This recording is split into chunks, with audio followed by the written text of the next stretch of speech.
இன்றைய தியானம். நெல்லிக்கனி.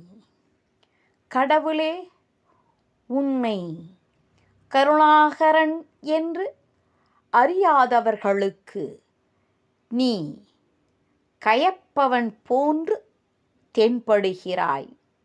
உன்னை நெல்லிக்கனி எனல் வேண்டும். இன்னாதது போன்று காட்டிய பின்பு இனியதாகும் பொருள் நீ ஒருவனே.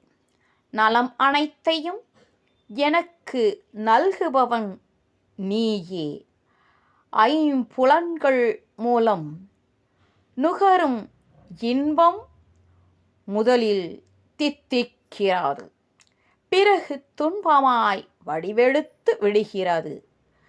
தகவிலாதவருக்கு தெய்வ வழிபாடு துன்பம் போன்று தோன்றுகிறது. அதில் தோய்ந்து இருப்பவருக்கு அது தித்திக்கிறது. கேட்டை களைய வல்லதும் அதுவே ஆகும். நலனும் இனிமையும் கடவுள் இடத்தே உள்ளது.